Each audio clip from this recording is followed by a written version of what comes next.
Yet another fight for freedom of speech within the so-called Ivory Tower is in the news, and it hints that sometimes the most prominent aspects of the free speech fights out there can actually shield people from carrying away other very important lessons. Hi everyone, I'm Gardner Goldsmith for MRC-TV, and here's the story. David Glasser reports for the College Fix, quote, a former Texas biology professor has filed a religious discrimination charge with the U.S. Equal Employment Opportunity Commission against his former employer, St. Philip's College, alleging administrators fired him for teaching sex is determined by X and Y chromosomes. Well, there's a bit more to the dispute than that, but for many the alarm bells will be sounding, indicating that the woke mob likely wanted this man silenced. Glasser adds that this filing is the first step in what likely will be a lawsuit against Phillips College, and he writes, quote, former adjunct professor Johnson Varkey, who is Christian, alleges in his July 25th complaint that St. Philip's College violated Title VII of the Civil Rights Act when it terminated me because of my sincerely held religious beliefs and protected speech.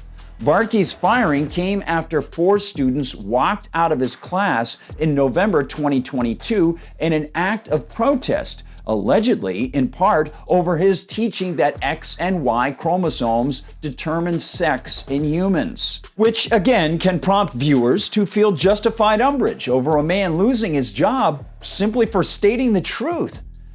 But to focus on this particular postmodern cultural Marxist facet of the conflict is actually to do oneself and the truth a disservice. It's up to us to be aware of the larger lie hiding in plain sight.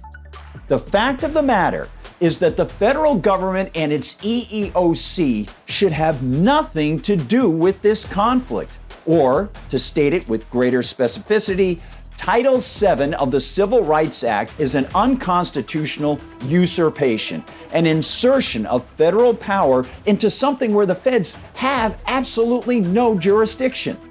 Justia notes, quote, Title VII of the Civil Rights Act of 1964 is a federal law that protects employees against discrimination based on certain specified characteristics: race, color, national origin, sex, and religion. Under Title VII, an employer may not discriminate with regard to any term, condition, or privilege of employment. The facts are that the feds have no constitutional power to command that or punish people for transgressions of the seemingly kind and protective edicts they put out. All humans have a right to discriminate and to decide with whom they want to associate. Indeed, discrimination is simply the act of choosing between 2 or more options. And all human beings have to engage in that act all day, every day to survive. As economist Walter Williams often stressed, should people on the dating market be forced to date anyone who asks them out? Of course not. And thus we can see that Title VII inside the 1964 Civil Rights Act not only is unconstitutional without any enumerated power behind it, it is immoral. The focus here should be on what the Texas Constitution says and whether the professor was terminated in breach of contract. Does the Texas Constitution protect Varkey's speech? Well, indeed it does. Both his speech and his freedom of worship are protected under the Texas Constitution. So, when we read this from Glasser's report, does it seem pertinent? Quote, Varkey's letter of termination, included as an exhibit in the complaint, stated the school had received numerous complaints about his religious preaching, discriminatory comments about homosexuals and transgender individuals, anti-abortion rhetoric, and misogynistic banter. It certainly does seem pertinent, but not in the way many might think. It would seem that Varkey would have a case on a state level, but not on a federal level, unless He sued under 14th Amendment Equal Protection Clause grounds that Texas wasn't protecting him and his speech rights in a way that was equal to the speech and religious liberty protection other residents enjoyed in Texas. It might seem needlessly complicating to focus on these unmentioned aspects of the story, but they really are the fundamentals on the constitutional and moral levels. And if one wants to deal with this story appropriately, one also needs to draw out one more piece of information. One needs to ask one more question. Is this college entirely private, or does it receive federal or state money? Because if it doesn't receive tax cash, the people running the school should be free to associate or not, to create speech rules or not, whatever they and their potential customers and employees might prefer.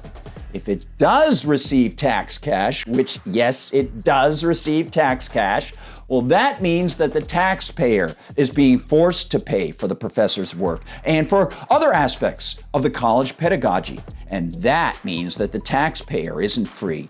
The taxpayer isn't free to stop adding to the speech, funding speech that he or she might find distasteful or false or wasteful or offensive. The taxpayer has had his or her freedom of speech and, in a way, freedom of association infringed. The taxpayer pays for the speech of others and is now tied to those others, the employees at the college, via the government.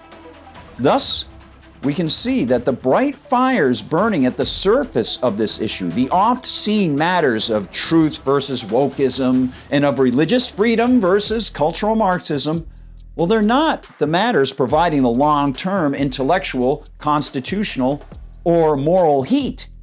And if Professor Varkey does bring a federal suit, well, you can guess that likely these matters that we're discussing right now won't be explored in federal court.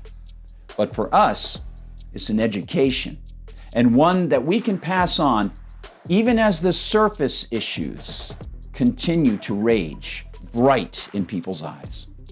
Thanks for watching, everyone. Please like and subscribe. Find us at Rumble, where they don't censor us. You can find us at YouTube, of course, where they do. And please give the videos a thumbs up and share all around, especially for students who might be interested in these sorts of issues. You can find us all the time at MRCTV.org. That's MRCTV.org. And while you're there, please consider donating to the Media Research Center and visit the MRC Store. And of course, you can find us on Facebook, on TikTok, on Instagram, and on Twitter. On Gab, I'm at Gardner Goldsmith, and on Twitter, I'm at Gard Goldsmith. For MRC TV, I'm Gardner Goldsmith.